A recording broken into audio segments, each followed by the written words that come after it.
In the Middle East, Israel conducted a wave of airstrikes across Lebanon, targeting a financial association linked with Hezbollah.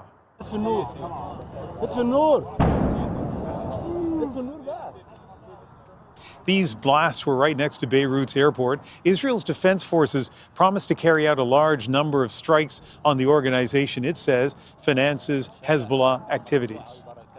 Briar Stewart is in Jerusalem tracking the situation tonight. And Briar, Israel warned these strikes were coming.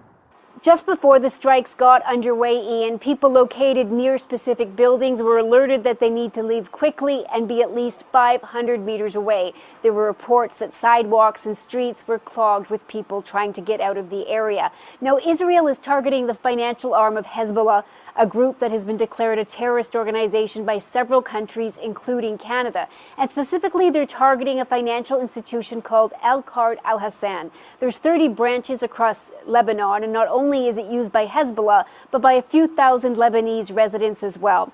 There are reports that there were a few dozen strikes across the country tonight, and as Israel continues its offensive there, it is also heavily targeting northern Gaza.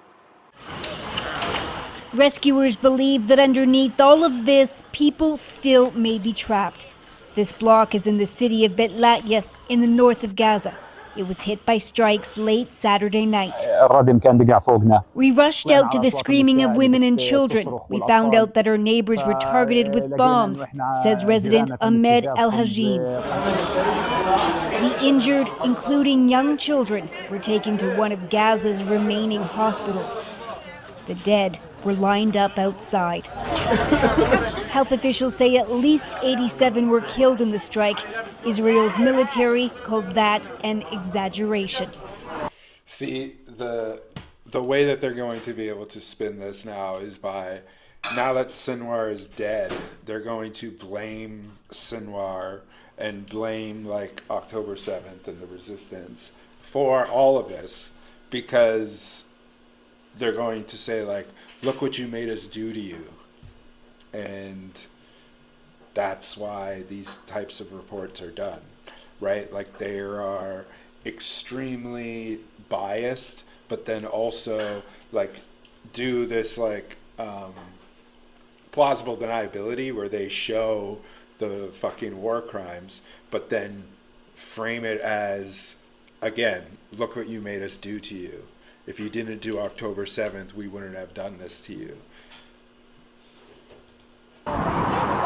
Its targeting of northern Gaza, where it says Hamas militants have dug in, is visible here, just 2 kilometers away. It feels much further. This crowd is here for the start of a 2-day event focused on the future of Gaza. They're not talking about rebuilding it, but how to resettle it. Those gathered here are Israeli settlers. Hundreds of thousands of them live in the occupied West Bank, and those here have their sights set on Gaza. What do you want to see happen to Gaza? I want to see it full of life. The only way to see it full of life is with Jews live there. As for the war being waged, like that there is no, like, does it not concern you that there's just like blatant Jewish supremacy being presented in this passive way? Like, what the absolute fuck was that? Like, for the only way for there to be life is for Jews to live there in response to settler colonialism in fucking Gaza after a genocide is taking place. And the CBC just like quick cuts away from somebody saying that. It's insane. Like, what the fuck? across the field, Chaim Walzer wishes Israel pushed harder from the beginning. In all this battle, a lot of Jewish soldiers were killed because we had too much empathy, which we shouldn't have had. But too much empathy. Empathy. Any other nation would make it much worse. Israel says it will. Again, like, this is extremely problematic fucking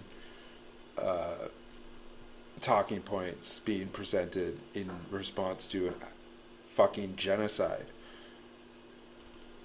Other nations wouldn't have had as much empathy, is what the man said. And they're not pushing back. It's just being presented in this fucking passive way and then a hard cut to something else. It's pretty pathetic. Will persevere until it's rooted out all militants.